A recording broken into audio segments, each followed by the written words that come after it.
অন্তর্বর্তী সরকার আগামী ফেব্রুয়ারির প্রথমার্ধে ত্রয়োদশ জাতীয় সংসদ নির্বাচন অনুষ্ঠানের কথা জানালেও এতদিন নির্বাচন নিয়ে নানা ধোঁয়াশার কথা শোনা গেছে। কিন্তু গত সোমবার বিএনপি 237 আসনে ধানের শীষের সম্ভাব্য প্রার্থীদের নাম ঘোষণার পরই পরিস্থিতি সম্পূর্ণ পাল্টে যায়। তারপরেও অনেকের মধ্যে আশঙ্কা, নির্বাচন ঠিক সময়ে হবে তো?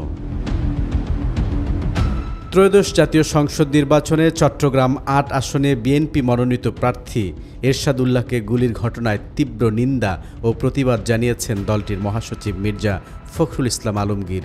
তিনি বলেছেন, বর্তমান অন্তর্বর্তী সরকারকে বেকায়দায় ফেলতে এবং আগামী জাতীয় সংসদ নির্বাচন বাধাগ্রস্ত করতেই এ ধরনের ঘটনা ঘটানো হয়েছে।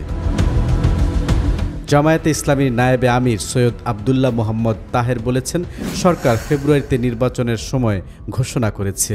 ফেব্রুয়ারি কাছাকাছি চলে এসেছে, কিন্তু গণভোটের তারিখ ঘোষণা হচ্ছে না। নির্বাচনের আগে গণভোট দিতে হবে। এ প্রসঙ্গে মোহাম্মদ তাহের বলেন, সোজা আঙ্গুলে যদি ঘি না ওঠে তাহলে আঙ্গুল বাঁকা করব। দেশে কিছু ব্যক্তি নন ইস্যুকে ইস্যু বানিয়ে নির্বাচন নিয়ে সংকট সৃষ্টি করার চেষ্টা করছেন বলে মন্তব্য করেছেন বিএনপির স্থায়ী কমিটির সদস্য খন্দকার মোশাররফ হোসেন। এ সংকট মোকাবিলায় খন্দকার মোশাররফ হোসেন বলেছেন, নির্বাচন সফল করতে দেশের মানুষকে ঐক্যবদ্ধ হতে হবে। সম্প্রতি দলীয় এক অনুষ্ঠানে বক্তব্য রাখতে গিয়ে বিএনপির ভারপ্রাপ্ত চেয়ারম্যান তারেক রহমান বলেছেন, বর্তমান অন্তর্বর্তীকালীন সরকারের আমলে কোনো কোনো সময় জনমনে প্রশ্ন বাড়ছে, যথাসময়ে নির্বাচন হবে তো? তিনি বলেন, এমন তো হওয়ার কথা ছিল না। নির্বাচন অনুষ্ঠান নিয়ে জনমনে সৃষ্ট সংশয়, সন্দেহ গণতন্ত্র উত্তরণের পথকে হয়তোবা সংকটপূর্ণ করে তুলতে পারে।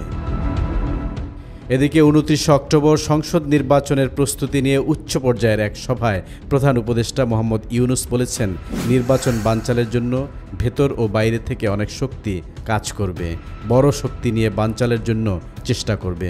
হঠাৎ করে আক্রমণ চলে আসতে পারে। এই নির্বাচন চ্যালেঞ্জিং হবে।